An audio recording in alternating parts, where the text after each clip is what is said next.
Happy Death Day. If you've seen the trailer, you kind of know the brief plot or the summary of what it's about. It is basically Groundhog Day in a horror fashion. So we have the character of Tree, who wakes up at the start of the movie in a dorm room with a guy she doesn't know, makes her way back home, bumps into various peoples along the way, and at the end of that day she is murdered, only to wake back up in the dorm room with this guy she doesn't know and go through the motions again and again. It is extremely like Groundhog Day, but like I said, done in the horror fashion. You get the main character of Tree, who is one of the best depictions of a character I've seen in a horror movie in recent years, because she is a horrible, abysmal person. You just don't like her. She takes people for granted. She's all about the surface personality. She doesn't really care about people's feelings, and she kind of makes her way through this world the first few times of her death, just being a complete bitch to people. And as the movie moves on and she realises that she's reliving the same day, that she starts to become a little bit of a better person. It's kind of like Groundhog Day even more. Now I think about it, it's the exact same scenario that Bill Murray's character goes through as well. And even at the end of this movie, they reference the fact that it's like Groundhog Day.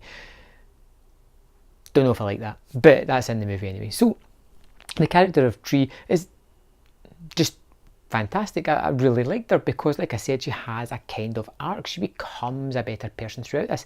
It's classified as horror, but you don't really get to see any real horror whatsoever. Just as the final blow is delivered to our heroine, she snaps back into the current day, so you never get to see any of the gore. So if you're a gore hound, this movie may not give you what you're after. What it does do though, it replaces the gore with a central mystery. Who is killing her? Why are they killing her? And she has to start to piece together, creating a list of suspects, spending each of her days trying to figure out who it is that is after her before she is killed yet again. And this girl gets killed a lot in this movie. There is some secondary characters around I actually kind of liked. I liked the sort of guy she wakes up with in the room. He is pretty much a decent guy and becomes that all the way through the movie. Her dorm sisters, or whatever they're called, or some of them are a bit bitchy, some of them are quite nice, and then you have some guys in her life as well, and you're just altogether you have a nice little suspect list of all these people that you're just checking off, trying to figure out who it was. Now I had an idea who it was and I was completely wrong, so if you stay to the end of this movie I'll tell you who I thought it was and why, even though I was wrong. It's a Blumhouse production. It's one of these fairly cheap horror movies that exceeds far more than it should do, because it gives people what they want. It gives people horror with a little bit of a twist. And the one thing that kind of puts me off a little bit with these movies is they look a little bit too clean cut. It's shot very nicely, it's very sharp, it's very colourful, they play a lot with lighting, and I want my horror kind of dingy and dirty and grimy and not perfect like this movie is, and that's probably one of the few faults that it has. Most of the characters are kind of one-dimensional, with the exception of the lead character, who gets a bit of an emotional arc throughout the movie. I love the idea of the killer's mask. It's kind of like a baby's face. It's that weird, just looking thing. It's like a mascot for the university that she's at. It's a football team, I think, or some sort of sports team. And it's just kind of eerie and weird and twisted.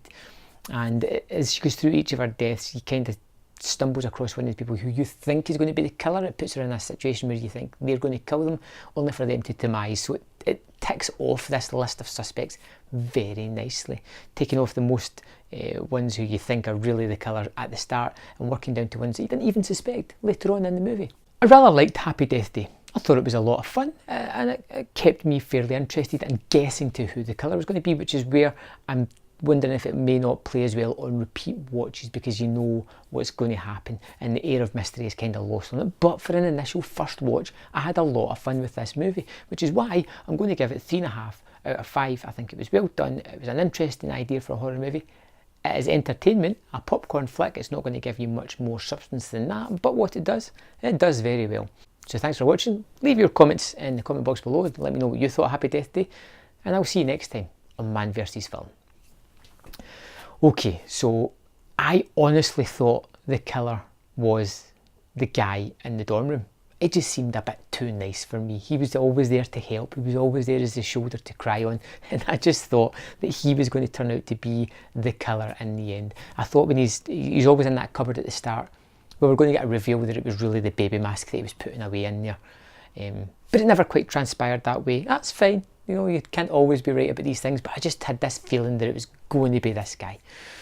So that's how I was wrong about this movie, which makes it a little bit better in my book. If it was too easy to guess, I probably wouldn't have enjoyed it as much. See you later.